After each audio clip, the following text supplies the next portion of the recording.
Azigos People, kembali lagi dengan Azigos Class. Di episode kali ini, kita akan membahas mengenai tata laksana epistaksis atau yang lebih dikenal dengan mimisan. Sebelum kita bahas mengenai tata laksananya, Azigos People udah tahu belum sih mimisan atau epistaksis itu sendiri sebenarnya apa?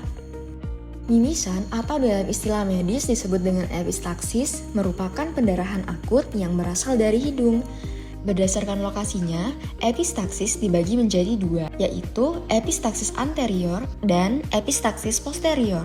Perbedaan lokasi epistaksis ini akan menyebabkan jenis pendarahan dan pencetus terjadinya pendarahan yang berbeda pula. Pada bagian anterior hidung, banyak dilapisi oleh mukosa yang tipis dan mengandung banyak pembuluh darah. Struktur ini disebut dengan plexus Kieselbach.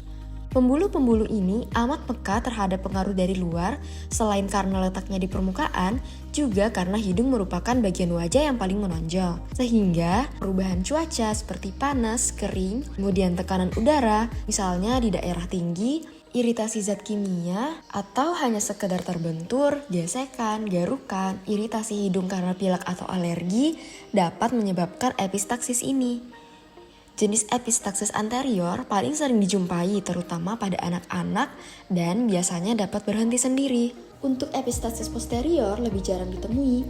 Lokasi pendarahan berasal dari pembuluh darah yang letaknya lebih di belakang di bagian hidung. Penyebab biasanya bukan karena traumat seperti benturan atau iritasi, tapi lebih mungkin oleh pendarahan spontan pada pembuluh darah. Pendarahan biasanya lebih hebat dan jarang berhenti dengan sendirinya. Epistaksis posterior sering ditemukan pada pasien dengan hipertensi atau pasien dengan penyakit kardiovaskular lainnya. Walaupun epistaksis atau mimisan sebenarnya mudah ditangani, terutama epistaksis anterior, sayangnya masih banyak yang belum tahu tata laksana yang benar. Coba lihat, sempel tisu aja tuh sih biar cepet hilang. Jangan menyumbat hidung dengan apapun seperti tisu atau yang lainnya karena akan memperparah pendarahan. Enggak, mending didongakin aja biar darahnya tuh stop ngalir. Jangan mendongakkan kepala ke belakang atau berbaring datar. Hal ini dapat menimbulkan darah dari area hidung depan mengalir ke daerah hidung bagian belakang dan dapat menyebabkan tertelan atau bahkan masuk ke jalan nafas. Masuknya darah ke dalam jalan nafas dapat menyebabkan terjadinya penyumbatan hingga memicu infeksi lanjutan. Untuk tata laksana mimisan yang benar, lakukan sebagai berikut. Coba tundukin kepalanya yang benar. Posisikan korban dalam keadaan duduk dan tengadahkan kepala korban ke depan agar darah dari hidung dapat keluar.